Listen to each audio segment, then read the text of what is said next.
tentang keutamaan para ulama melawan ataupun menundukkan musuh-musuh diri kita, iaitu nafsu dan seangkatan dengannya. Yang ni yang sangat penting, kerana selagi kita tak berjaya menundukkan nafsu jahat ammaratun bisu, selagi itu kita didorong ataupun dipandu oleh syaitan, kerana nafsu tu masih menang dengan kita. Ini yang ditekankan. Bismillahirrahmanirrahim. Assalamualaikum warahmatullahi wabarakatuh. Alhamdulillahirabbil alamin, wassalatu wassalamu ala rasulil amin wa alihi wa sahbihi man nasarahu wa tabi'a walahu ila yaumiddin. Nawayna ta'allum wa ta'lim wa tadhakkura wa tadhkir wa naf'a wal intifa' wal ifada wal istifada wal hath ala tamassuk bi kitabillah wa sunnati rasulillah wa du'a ila al huda wa dalata ala al khair ibtigha'a mardatillah wa qurbihi wa thawabihi wa maghfirati wa ridwani wa husnul khatimah 'inda al maut ورفع درجات في الجنة ومرافقة سيدنا محمد صلى الله عليه وآله وسلم وابتغاء شفاعة يوم القيامة على هذه النية وكل نية صالحة شاملة خيرات الدنيا والآخرة وإلى حضرة سيدنا محمد صلى الله عليه وآله وسلم. الفاتحة. أعوذ بالله من الشيطان الرجيم. بسم الله الرحمن الرحيم. الحمد لله رب العالمين الرحمن الرحيم مالك يوم الدين إياك نعبد وإياك نستعين اهدنا الصراط المستقيم صراط الذين أنعمت عليهم غير المغضوب عليهم ولا الضالين آمين. Alhamdulillah, syukur kepada Allah Subhanahu Wa Taala atas nikmat ini, nikmat Islam, nikmat iman, nikmat kehidupan, kesejahteraan dan segala-gala nikmat yang tak mampu kita nak hitung dengan hitungan angka. Semuanya kita kembali pada Allah Ta'ala dan bersyukur pada Allah Ta'ala, walaupun syukur kita hanya kerdil berbanding dengan nikmat yang Allah berikan kepada kita. Walau bagaimanapun itulah semampu yang kita lakukan. Dan mudah-mudahan dengan hadirnya kita dalam majlis ilmu, mendengar nasihat-nasihat daripada Al-Quran, hadis dan juga kata-kata para ulama, pengalaman para ulama akan mengubati hati kita, membersihkan hati kita daripada segala kotoran dan hijab, daripada pandangan basirah, pandangan Allah Ta'ala, dan dahan itu mendapat redanya, itu yang kita cari. Amin ya Rabbal Alamin. Kita masih dalam tajuk keutamaan ahli karamah ataupun awliya illahi salihin. Apa yang mereka pentingkan, para ulama diceritakan dalam tajuk ni. Beberapa tip ataupun beberapa huraian telah dihuraikan oleh pengarang kitab Mendidik Hati Mendekati Ilahi, Al-Imam Ghazali rahimahullahu ta'ala. Kita tengok pada muka surat 429 tentang keutamaan para ulama melawan ataupun menundukkan musuh-musuh diri kita, iaitu nafsu dan seangkatan dengannya. Yang ni yang sangat penting, kerana selagi kita tak berjaya menundukkan nafsu jahat ammaratun bisu, selagi itu kita didorong ataupun dipandu oleh syaitan, kerana nafsu tu masih menang dengan kita. Ini yang ditekankan. Sebab tu kita tengok dalam ayat perkara, kita tengok dalam surah 49 atas tu, perkara yang menurut keimanan terhadap masalah ini dalam Al-Quran, sunnah dan ucapan para ulama lebih banyak daripada apa yang disebutkan. Yang pertama, datang dulu ayat Al-Quran berkaitan dengan mereka yang diangkat menjadi ahli karamah wali Allah, pasti kena melalui proses ni. Tak melalui jalan ni, tak lalui proses ni, tak akan sampai pada kedudukan mereka, iaitu wali Allah, kekasih Allah. Allah Ta'ala berfirman, wa nahan nafsa 'anil hawa fa innal jannata hiyal ma'wa, yang bermaksud menahan diri dari keinginan nafsu, hawa nafsu. Sungguhnya syurgalah tempat tinggal mereka. Itu dapat tahan diri nafsu tu, sampai sana syurga, melangkah ke syurga. Mesti ikut tangga ni, tangga pijak nafsu. Ini yang berat, yang payah, yang sangat mencabar. Nafsu, musuh yang kita tak nampak tapi kita rasa. Kalau musuh yang kita nampak terang-terang tu, mungkin bolehlah kita berdepan, berlawan, tapi tak nampak. Ya? Yang sukar untuk kita tundukkan dia kerana dia samar-samar. Kita tak boleh nak buang 100% nafsu sebab kita manusia, takkan hilang. Makannya perlu ada nafsu, benda yang halal perlu ada nafsu. Tapi kena kawal, pijak. Bukan nak bunuh dia, pijak dia. Supaya dia jangan yang lebih-lebih, takat yang sikit-sikit yang halal-halal dia. Kalau kita tak pijak, dia bukan takat suruh yang halal, dia telajak pada perkara yang haram. Lepas tu disebut wanahan. Nahan ni tahan, nahan, menahan. Melayu pun nahan juga kan. Tahan, menghalang diri daripada nafsu. Allah Ta'ala berfirman dalam ayat yang lain, ulaika alladhina imtahanallahu qulubahum littaqwa. Itulah orang-orang yang Allah uji hati mereka, hatinya agar bertakwa. Jadi kadang-kadang datang benda yang menyakiti kita, itu adalah didikan Allah. Contoh, na'udzubillah, musibah ni memang kita tak nak. Musibah mungkin itu proses pendidikan Allah untuk kita lebih takwa. Memang pun kan.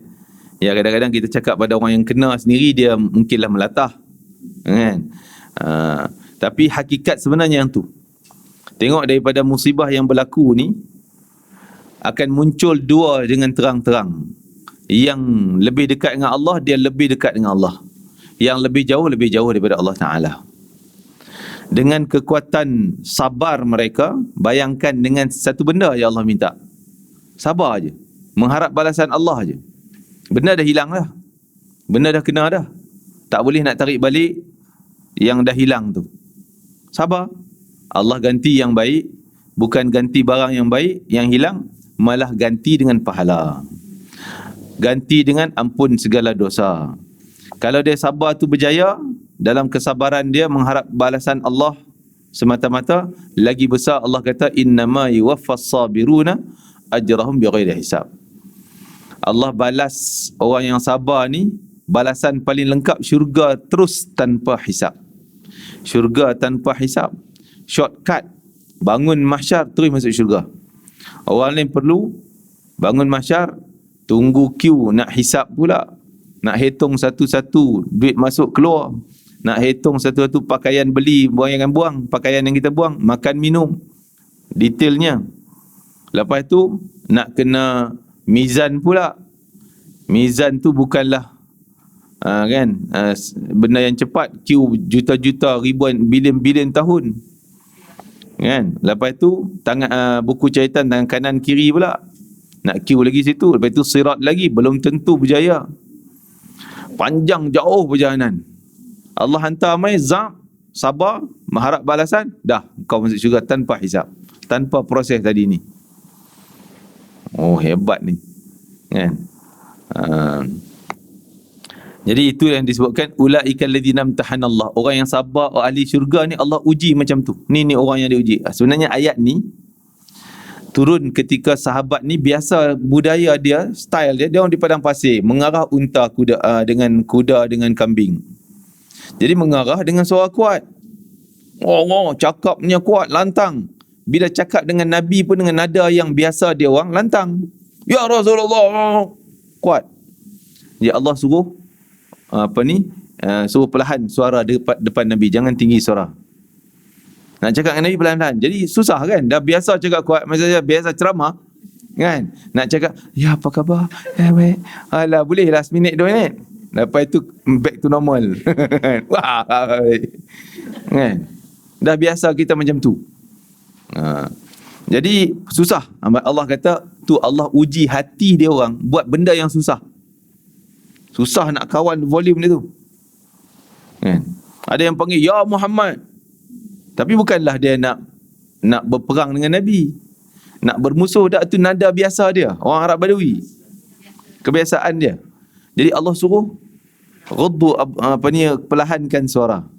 Innal ladzina yaghudduna aswatahum 'inda Rasulillah ulaika alladzi, orang yang sanggup Lawan nafsu dia, orang nak suara biasa, lawan, bagi perlahan depan Nabi, boleh merendah depan Nabi. Itulah orang yang Allah uji hati dia tu. Allah bagi dia susah, susah itulah ujian yang Allah nak bagi hadiah yang berjaya. Ulaika alladzina imtahanallahu qulubahum littaqwa. Ni orang yang Allah uji hati mereka supaya tingkat ketakwaan. Jadi macam-macam Allah uji. Kita nak benda tu tak dapat. Nak buat macam ni tak jadi. Kan? Ada je. Memang akan timbul perasaan kita geram, marah. Tapi itu supaya hati kita tekan. Tu nafsu. Nafsu nak lempias tu. Nak maki semua ada, nak keluar semua segala perkataan.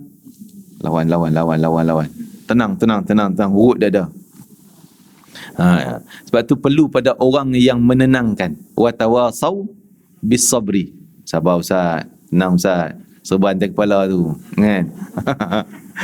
Adalah juga ubat untuk reda sikit dan sebagainya. Ya gitulah.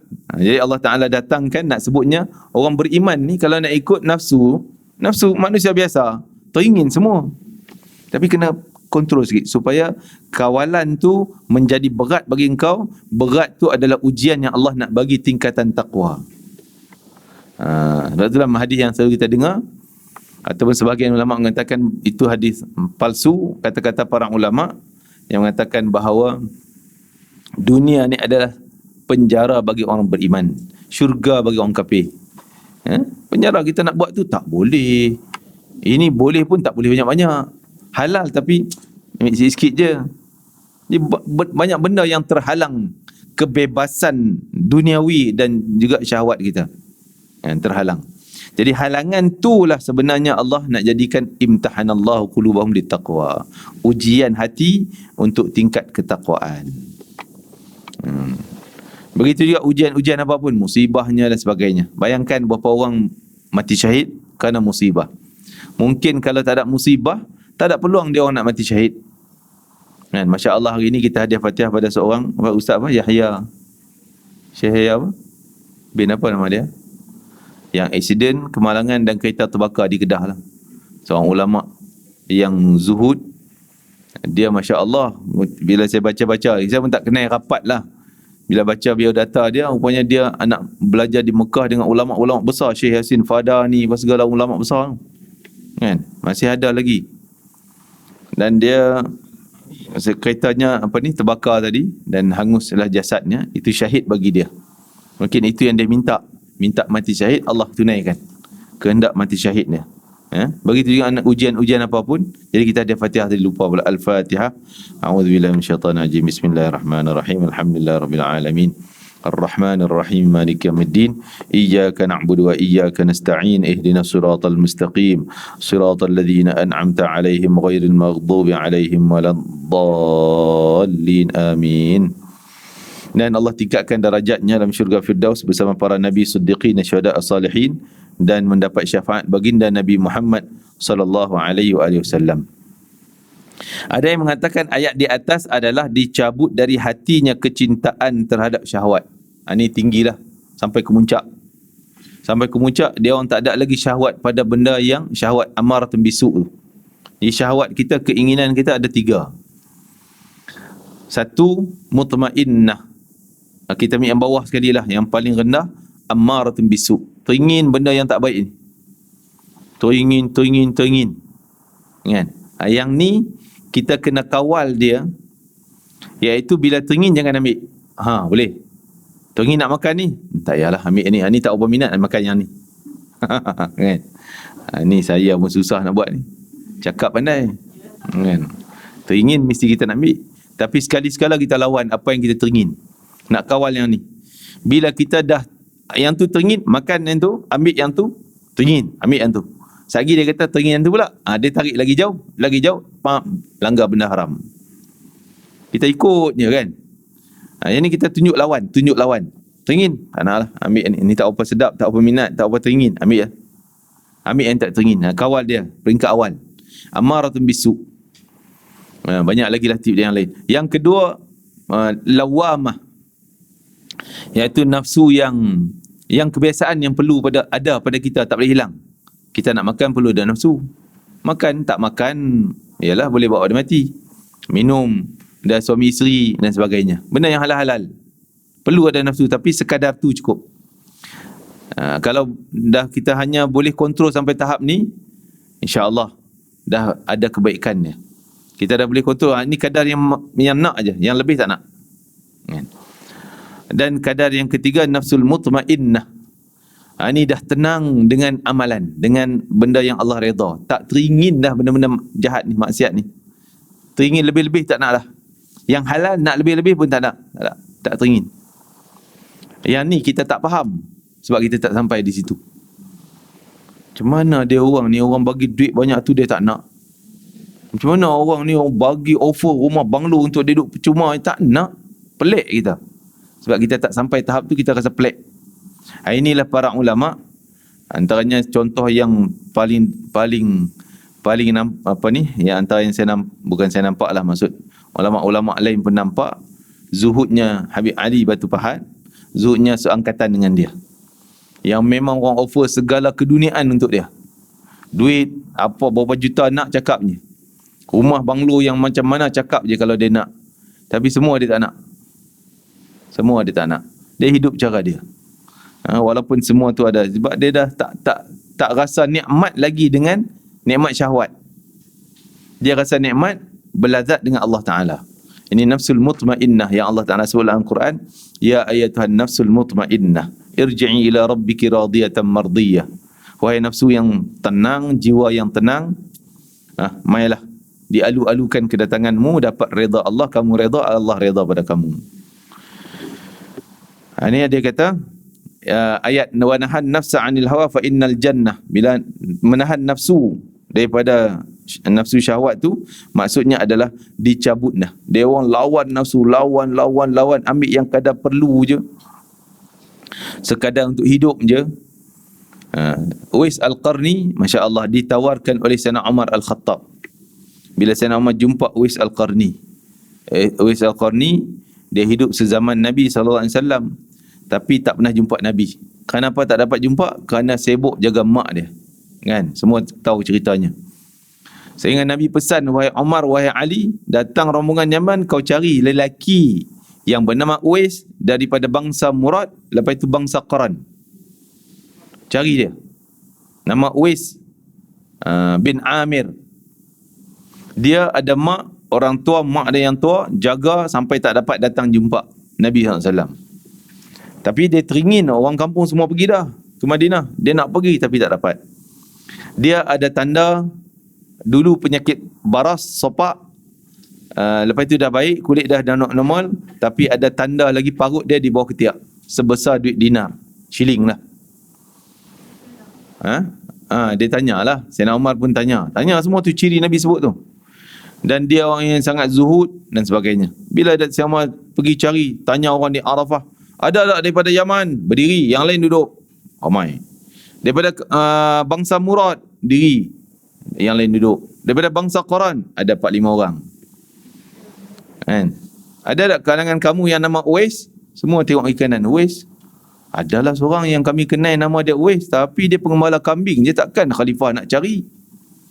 Koklah dia raja ke khalifah nak cari ni.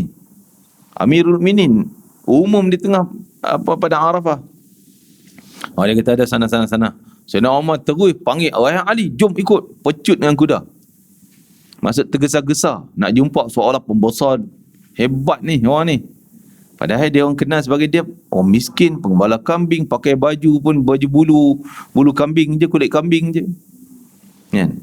Jadi pergilah Sayyidina Umar, tengok dia sedang semayang, tanya ciri-ciri tadi. Engkau daripada Qaran? Ya. Daripada Murad? Daripada Quran? Ya. Engkau ada mak ni? Ya. Engkau ada penyakit sopak, ada baik, ada parut bawah ketiak? Ya.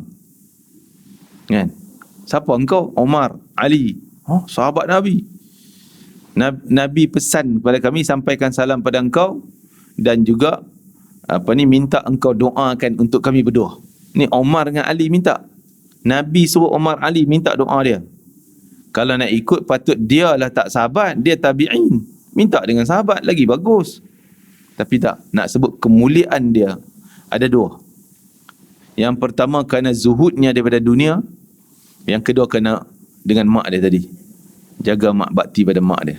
Dua ni menyebabkan berita dia dah sampai ke langit, sampai pada Rasulullah. Rasulullah tak pernah jumpa. Dan Sayyidina Umar setelah dialog sedemikian, Sayyidina Umar offer dia, kau nak pergi mana lepas ni? Aku nak pergi Kufah, dia kata. Lepas haji ni nak pergi Kufah. Oh, aku ada gubernur di Kufah. Maksudnya menteri besar sana tu. Aku akan tulis surat kepada menteri besar, sambut engkau. Oh, tak nak, dia kata. Aku tak nak. Jangan. Aku lebih suka datang dalam keadaan orang tak kenal, orang tak peduli. Hidup aku macam ni je. Aku suka hidup macam ni. Tak suka disambut-sambut, buat kan, besaran-besaran tak suka. Dia dah pindah ke Kufah. Setahun setelah tu, gubernur Sayyidina Umar ni datang ke haji setahun lepas tu. Sayyidina Umar terus tanya, engkau dah jumpa Uwais Al-Qarni? Siapa Uwais Al-Qarni? Tak tahu pun. Gubernur tu tak tahu pun. Tak tahu, tak jumpa pun, tak kenal pun. Sayyidina Umar cerita ciri-cirinya, Rasulullah pesan demikian-demikian, minta doa.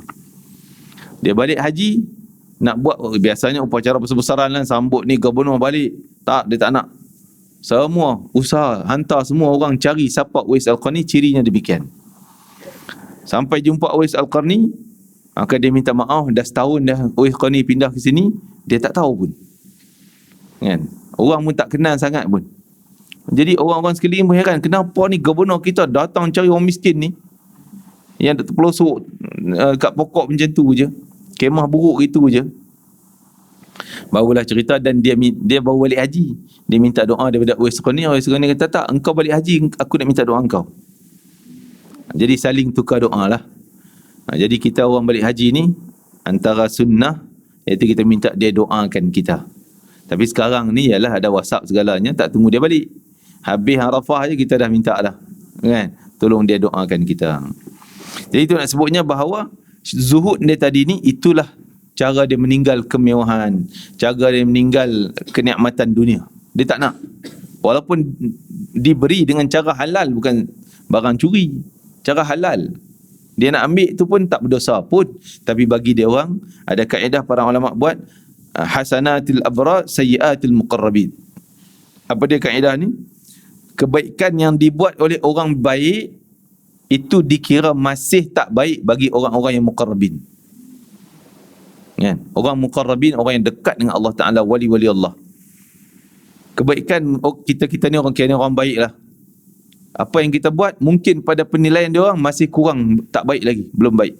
Dan dia orang tak sanggup buat. Tak sanggup bukan tak boleh buat, tapi tak nak, masih ada benda yang tak baik. Kan? Hasanatil abrar sayyiatil muqarrabin.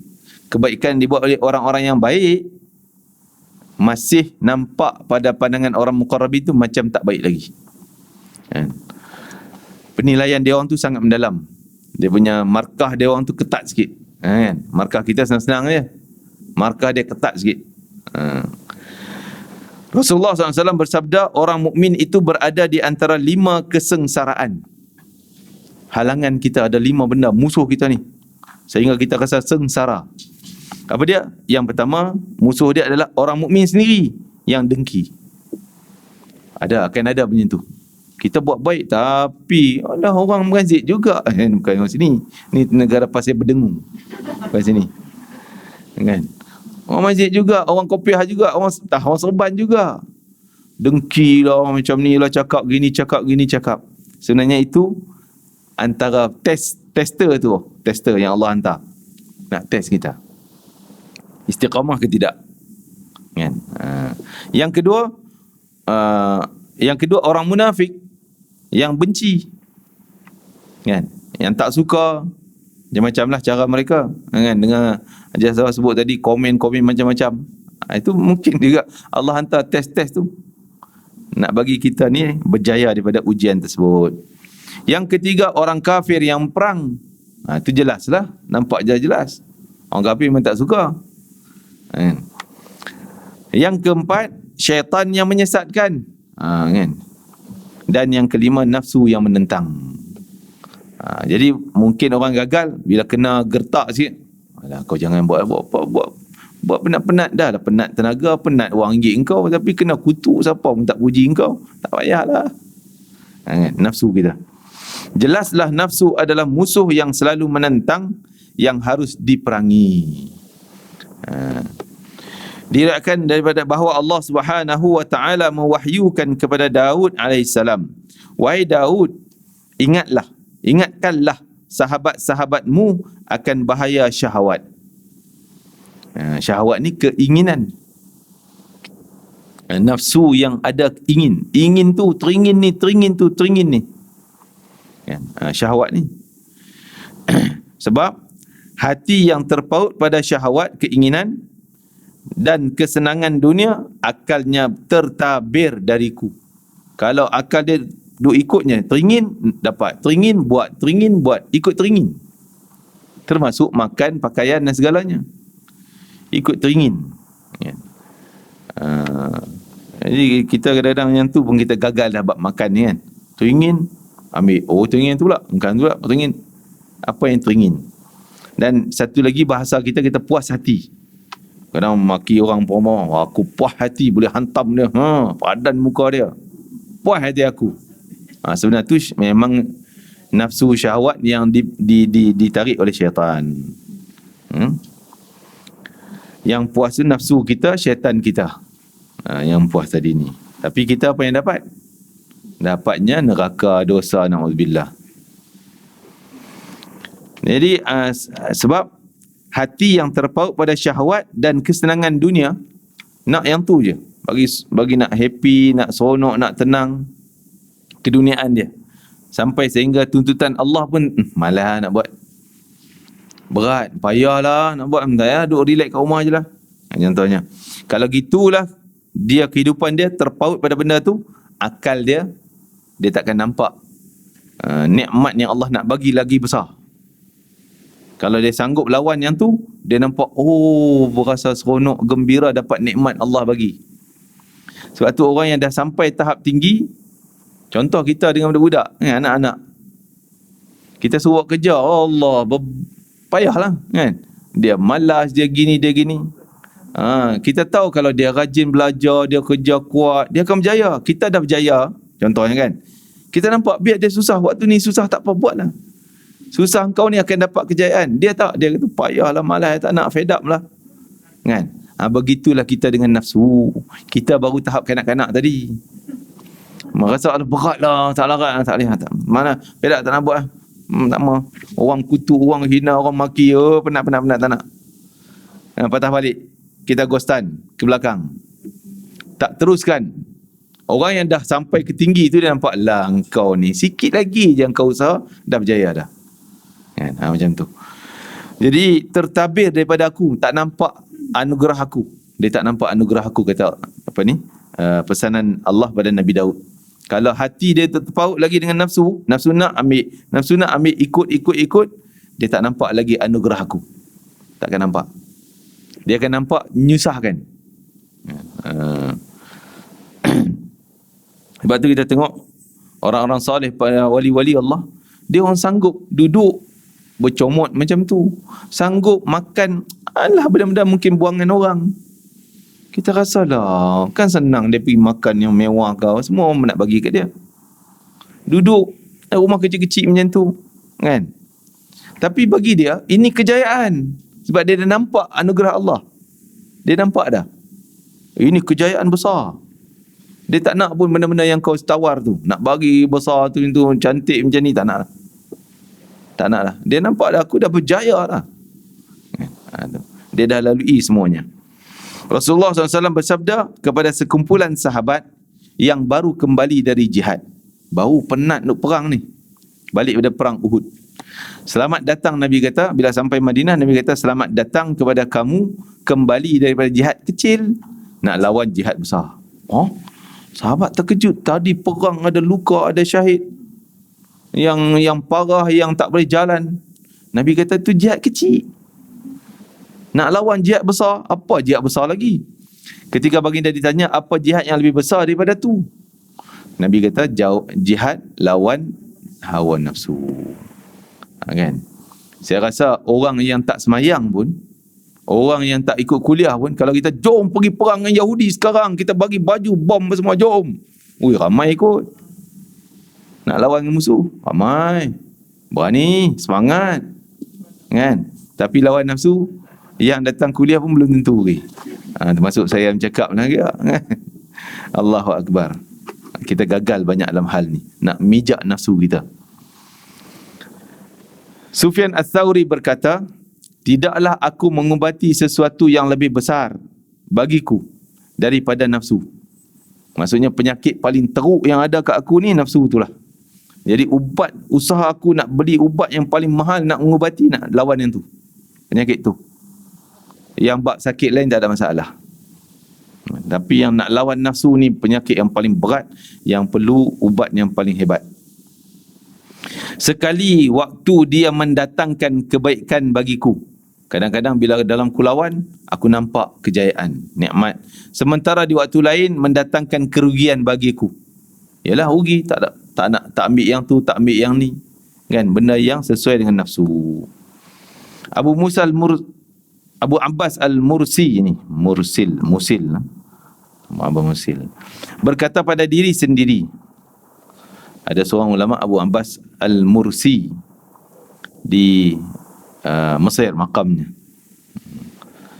Berkata pada dirinya sendiri, wahai diri, maksud cakap pada diri dia, wahai nafsuku, wahai diri aku, tidaklah di dunia ini kamu bersenang-senang bersama anak-anak para raja, dan tidak pula kamu bersungguh-sungguh mencari akhirat bersama para hamba. Kau nak berjaya dalam dunia pun kau gagal, kan? Nak rebut dunia pun kau tak dapat. Nak rebut pahala akhirat pun kau lemah. Dia menundukkan diri dia sendiri. Seakan-akan keranamu aku tertahan di antara syurga dan neraka. Sebab itulah aku ni tak tahu. Nak kata masuk neraka sangat pun tak juga, adalah amal ibadah.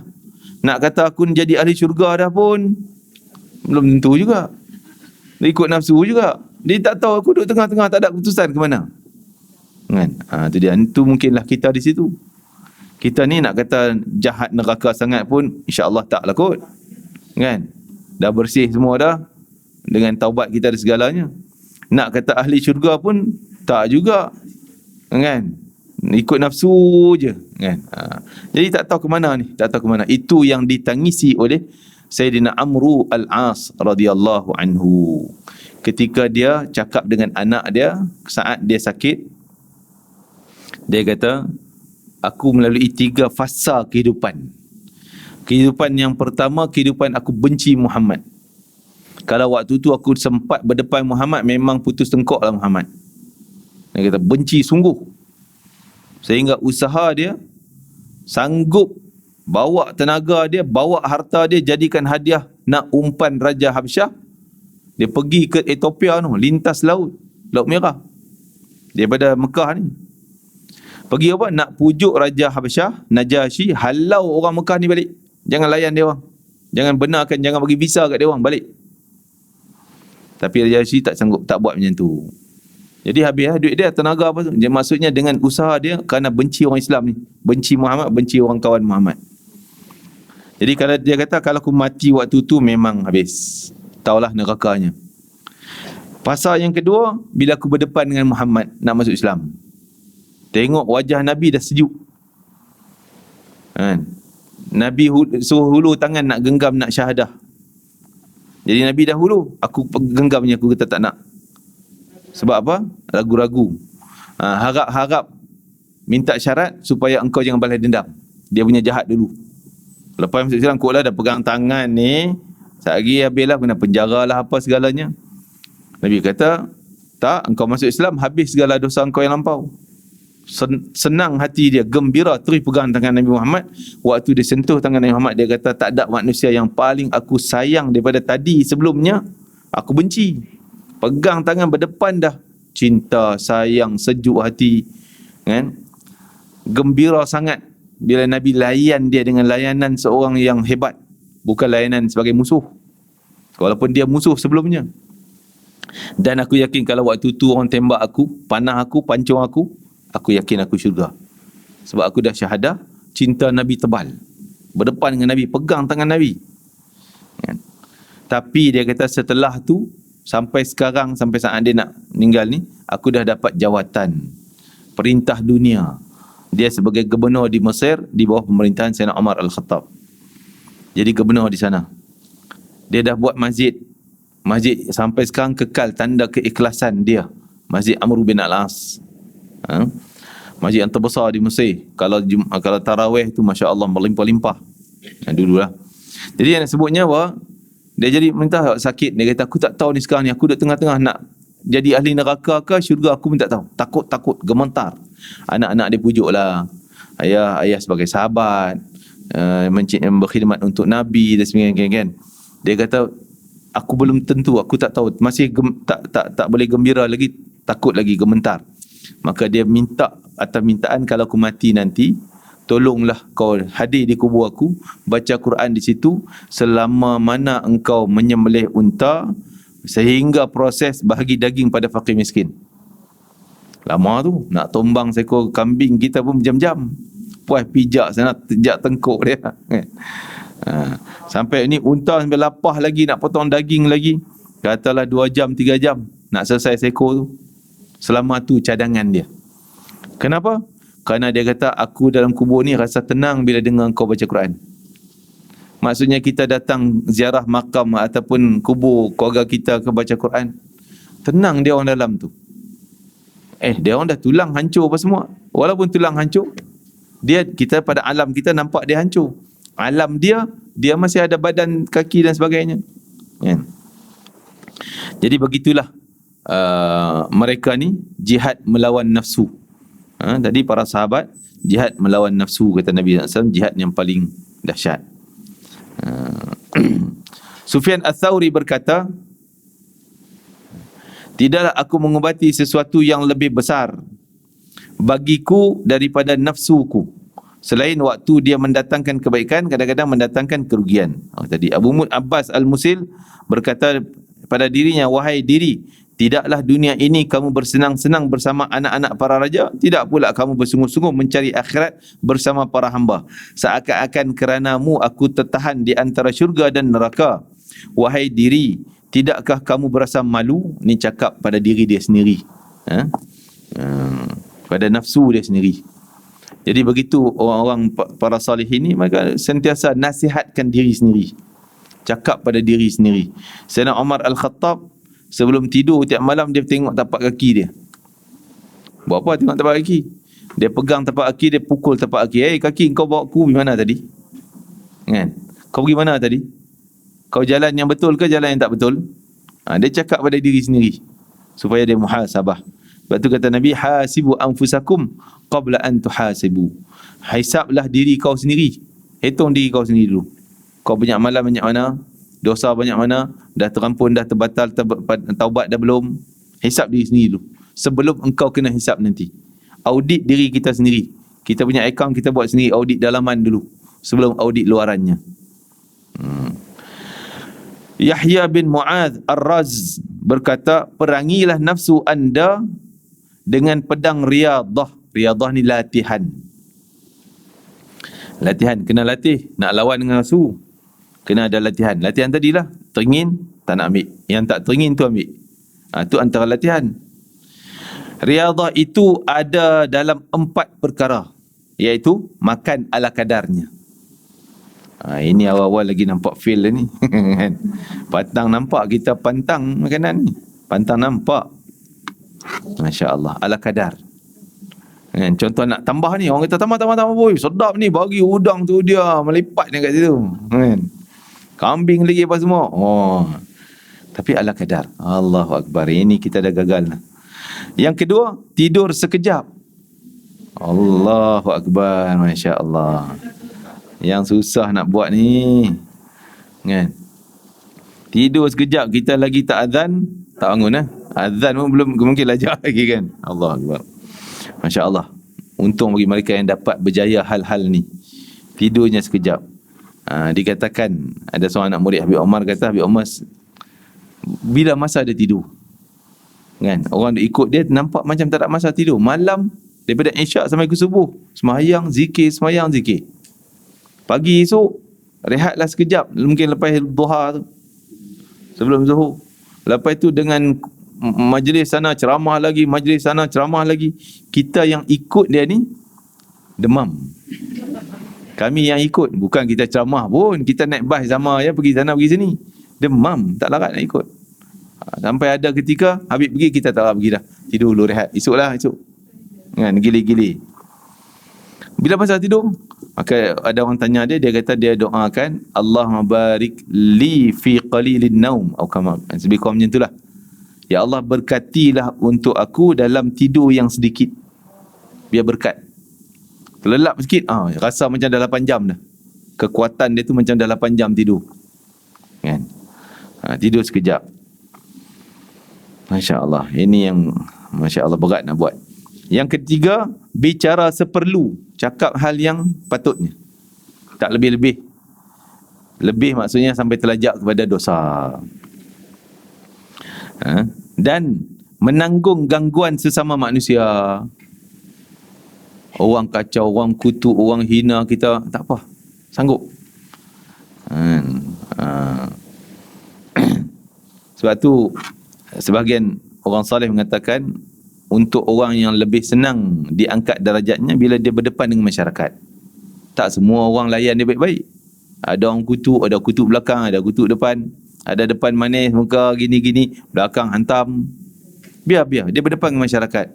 Tapi bukan doa, siapa lawan aku kena neraka semua. Oh, mana boleh macam tu. Kan? Nak tekan nafsu, biar orang hantam kita, kita doa dia kebaikan, mudah Allah bagi hidayah, tingkatkan syurga dia. Kan? Ini bukan senang. Kita tu, dia ni dengki dengan aku, jaga malam ni aku hajat, doa, sujud panjang-panjang. Kena balak dia. Kebetulan pula katakanlah dia kena manja, padan tu kena doa aku lah tu. Allahu Akbar. Habis dia bukan lawan nafsu. Itu lagilah taat pada nafsu, sujud pada nafsu dia. Kan? Ini berdepan masyarakat, orang ganggu, orang kacau, dan Allah bagi kebaikan dia, mudahan Allah hidayah dia, mudahan Allah lindungi dia daripada balak, bencana, musibah. Dia kena musibah sungguh. Ya Allah, kesiannya. Ya Allah, angkatlah hidayah daripada, angkatlah musibah daripada dia. Gantilah dengan pahala. Bukan doa bagi kena lagi. Ini tu tingkatan yang kalau kira naik lift laju lah, sampai tinggi terus. Sampai macam tu. Kita lah, orang tu marah kita sikit, jaga. Kita nak doa lagi pecah perut. Kan? Allahu Akbar. Nak doa jadi kata. Nak jadi wali je. Apa jenis manusia ni? Itu bukan lawan nafsu. Itu memang sujud pada nafsu. Sujud pada syaitan lagi pula. Bukan akhlaknya wali Allah. Bukan akhlaknya orang-orang saleh tu. Tak pernah. Mereka ni orang hina macam mana pun, dia tetap doa yang baik. Tak pernah balas dengan kejahatan. Ni. Tadi dia kata menanggung gangguan sesama manusia. Dari sedikit malam dihasilkan kematian. Sedikit makan dihasilkan kematian syahwat. Banyak puasa. Allahu Akbar. Kan? Ni tak datang kuliah pun kenyang. Masya-Allah. Tak maaf lah, saya ni pandai baca, pandai ceramah, nak buat pun gagal lagi. Kan? Sedikit makan dihasilkan kematian syahwat. Sedikit tidur dihasilkan dengan kejernihan keinginan. Keinginan tadi, mula keinginan yang tak baik. Keinginan yang tu nak makan banyak, keinginan yang ni. Jadi bila dia boleh kawal tidur, dia teringin juga, tapi kadar-kadar yang bersih, yang baik. Ingin benda yang baik. Itu lawamah dan nafsu dia tu. Dia teringin benda yang perlu-perlu je. Ya. Dari sedikit bicara dihasilkan keselamatan dari penyakit, balak, bencana, musibah mungkin daripada perkataan kita. Kawal perkataan, selamat daripada balak. Dan dari menanggung gangguan orang tadi, akan sampai ke tujuan yang dimaksudkan. Itu tahap-tahap tu. Mula kita yang pertama bab makan pun kita tak boleh nak kontrol, macam mana kita nak naik tingkatan yang kedua. Kalau bab makan, bab pakaian pun kita, kalau kita boleh kawal yang tu, mungkin akan datang pula bab tidur, kita lawan lagi pula bab tidur, dapat kejenihan keinginan, lawan pula bab cakap-cakap. Kan? Dah sampai ke tahap gangguan orang pun kita balas dengan kebaikan. Ini dah level tu dah tinggi lah. Kan? Ini tahap min awliya wali Allah. Tapi jangan pula saya dah wali ni. Wali nikah ada lah. Kan? Tak ada pun tujuan kita bukan nak dipuji, dipandang kita ni hebat. Tidak. Dan orang yang sampai ke tahap tu, dia tak nampak pun dia ni baik. Orang maki dia, dia kata betul lah tu, aku salah tu, betul lah. Dia cakap tu betul lah, silap aku lah tu. Dia tak nampak kawan tu salah. Dia nampak orang tu hantam dia, betul lah aku salah tu, terima kasih lah. Bagi hadiah lagi. Inilah ceritanya Imam Ali Zainal Abidin bin Husain, anak Sayyidina Husain dan cicit Nabi SAW.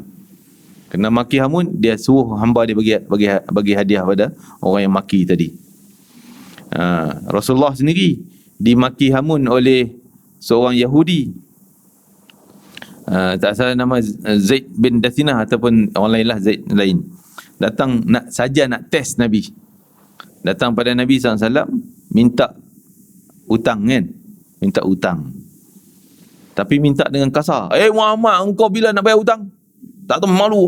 Marah lagi depan sahabat yang lain, tuntut dengan nada yang kuat, dan belum sampai masa matang, waktu matang nak bayar hutang kan. Janji tu kata bulan depan, tapi waktu ni datang lah.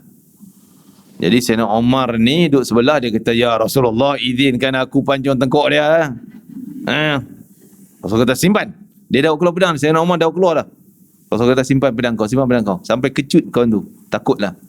Dia tengok pedang Sayyidina Umar dah menggeletar dia, orang yang hantam Nabi tadi. Rasul kata, kalau kau nak minta hutang, cakap dengan baik. Dan kita dah janji nak bayar masa matang, tarikh matang tak sampai lagi. Kau dah tuntut dah. Tak apalah, aku bayar. Wahai Umar, kau ada duit tak? Tolong bayarkan dahulu kan. Tapi katalah dia tuntut tu RM100, contohlah. Rasulullah suruh bayar lebih, 150. Kenapa ya Rasulullah? Belum sampai tarikh matang pun nak bayar lebih ke? Tak, kerana engkau menakutkan dia dengan pedang tadi, seolah denda. Engkau menakutkan dia dengan pedang, namanya dia menggeletar gitu kan. Dah takut tu, bayar denda. Macam denda lah, bayar lebih, minta maaf pada dia. Dan akhirnya masuk Islam dia. Menjadi sahabat Nabi. Dia baru dia kata sebenarnya bukanlah dia nak ambil hutang tu, dia tahu hutang ni tarikh matang, nak test Rasulullah SAW. Kerana dalam kitab pengajian dia, Taurat dia, Nabi akhir zaman nanti tak pernah balas kejahatan orang dengan kejahatan. Walaupun buat jahat pada dia, tetap dia balas dengan kebaikan. Terbukti dah sekarang ya Rasulullah. Terus dia masuk Islam. Masya Allah. Di tempat lain ia juga pernah berkata, musuh manusia itu ada 3: dunia, syaitan, dan nafsu syahwatnya. Jagalah diri anda dari dunia dengan kezuhudan. Zuhud tadi juga memerlukan pada lawan nafsu. Jaga diri daripada dunia. Imam Hasan al-Basri juga pesan, cinta dunia dan tamak pada dunia itu adalah asas kepada macam-macam kejahatan. Cinta dunia dan tamak dunia itu adalah asas pokok kepada segala penyakit. Penyakit hati, penyakit mendatangkan murka Allah dan macam-macam kan? Bukan penyakit fizikal kita ni, tapi penyakit dalam amalan. Hati yang kotor, puncanya kerana cinta dunia, sayang pada dunia lebih, sehingga tak sanggup nak buat kebajikan, sehingga nampak orang lain dengan pandangan hina, sehingga tak prihatin kepada susah payah orang, sahabat Nabi, umat Nabi Muhammad SAW kan? Sehingga mementingkan diri sendiri, sehingga jadi bakhil, sehingga jadi tamak halaba, nak rebut lagi yang lain, sehingga jadi bermusuh dengan orang. Ini macam-macam penyakit lagi timbul. Kerana apa? Kerana cinta dunia. Akan timbul macam-macam lagi penyakit dia. Itu dia. Zuhud, kalau nak hilangkan benda tu, kena zuhud. Sebab tu Nabi sebut, bila sahabat tanya, ya Rasulullah, sedekah apa yang paling baik? Nabi kata apa? Sedekah wa anta sahihun syahihun. Sedekah dalam keadaan kau sihat bugar, masih sihat, tak kena penyakit ni, tak kena musibah apa.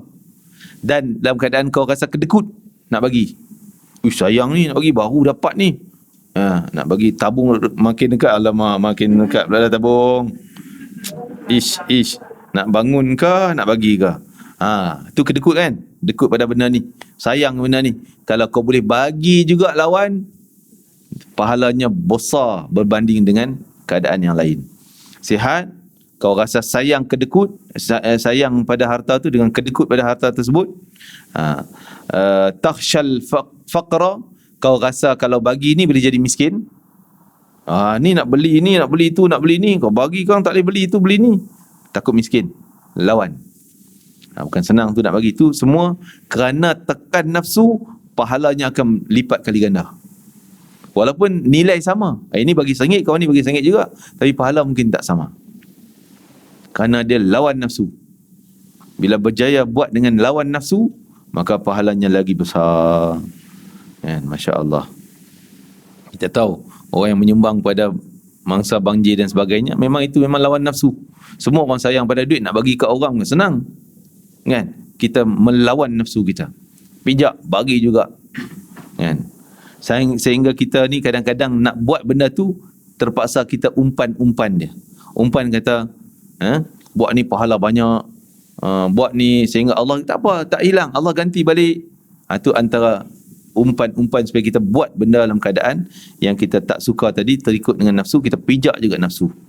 Walaupun itu sebenarnya betul lah, bukan umpan main-main, tapi benda yang betul. Buat dapat pahala banyak, Allah ganti lagi kekayaan, Allah sayang dan sebagainya, syurga. Jagalah diri anda dari dunia dengan kezuhudan, dari syaitan dengan pengingkaran, lawan syaitan, dan dari nafsu dengan meninggalkan syahwat, keinginan. Jadi nafsu takkan suruh buat benda haram terus, tapi kalau dia dah berjaya jinakkan kita dengan halal, dia ni turut je, suruh buat makan boleh, makan yang ni halal boleh, makan. Tidur. Senang, kita bagi lajak sikit pada yang haram pula. Itu pass button kepada syaitan. Nafsu kata, syaitan, dia ni aku dah berjaya dah kontrol dia, nah engkau pula kontrol. Syaitan pula buat benda yang haram. Na'udzubillah min dzalik. Mudah-mudahan Allah beri kekuatan iman pada kita, akal yang sempurna, melawan nafsu syahwat, dan juga terhindar daripada gangguan syaitan. Amin ya rabbal alamin. Seorang yang hikmah, ahli hikmah bijak diterjemah, berkata, barang siapa dikuasai nafsunya, jadilah ia tawanan dalam kecintaan kepada syahwat. Sampai ke cinta syahwat. Mulanya teringin tapi fikir 50, tak ada cinta lagi tu. Teringin, nak ambil tak ambil tau. Teringin juga nak ambil tapi boleh lawan lagi. Tak ada cinta lagi tu. Cinta pada syahwat tak ada lagi. Tapi bila sampai ke tahap nak, best lah dapat, best lah nak dapat, best lah nak dapat, dia dah cinta pada syahwat dia. Itu habis lah. Dia kata, barang siapa dikuasai nafsunya, jadilah ia tawanan dalam kecintaan pada syahwat. Dia dah kena tawan, tak boleh nak keluar dah. Benda kalau tak bagi, tak dapat, memang dia sanggup buat benda maksiat dosa.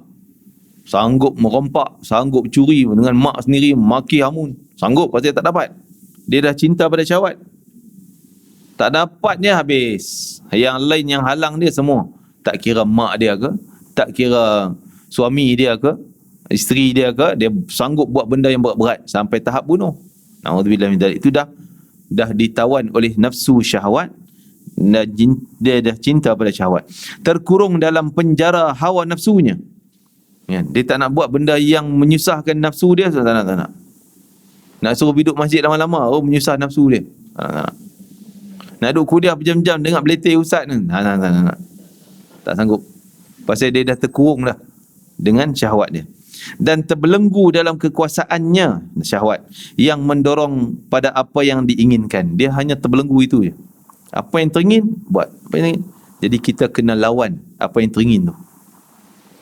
Hatinya dicegah dari memperoleh faedah, takkan dapat faedah apapun. Terhalang faedah di sisi Allah Ta'ala.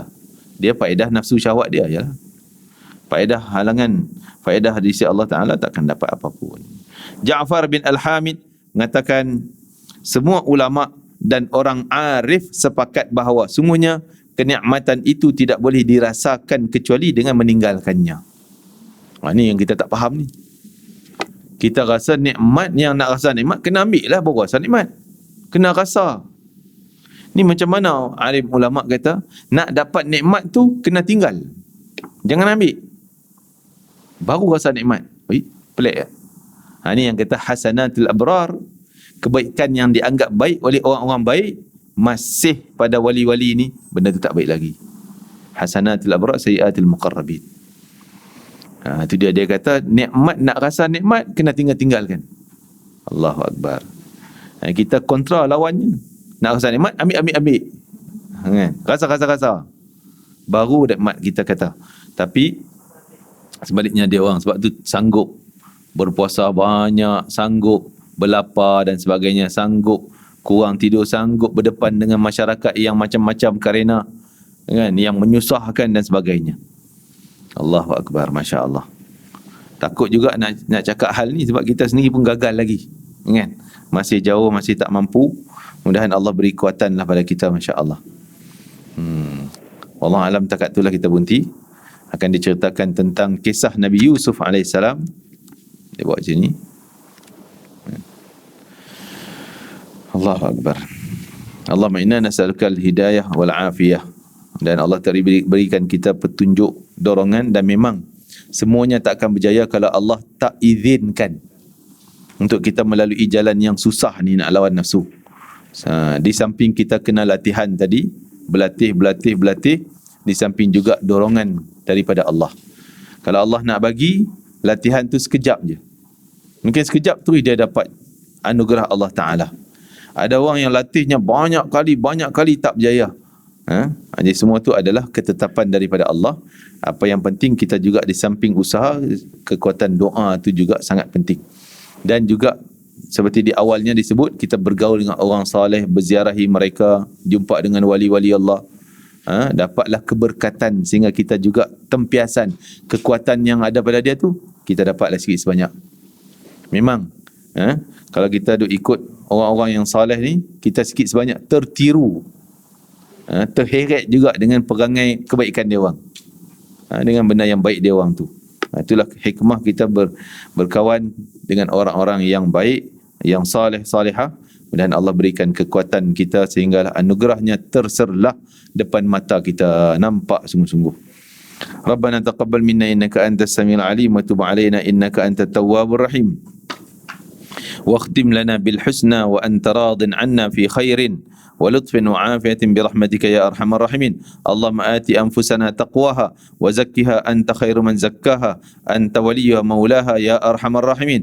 اللهم أنزل الرحمة والبركة والنعمة والنصرة علينا وعلى أمة سيدنا محمد صلى الله عليه وآله وسلم يا عزيز يا غفار يا أكرم الأكرمين. اللهم آت أنفسنا تقواها وزكها أنت خير من زكاها أنت وليها مولاها يا أرحم الراحمين. ربنا آتنا في الدنيا حسنة في الآخرة حسنة وقنا عذاب النار. ربنا اصرف عنا عذاب جهنم إن عذابها كان غراما إنها ساءت مستقر مقاما.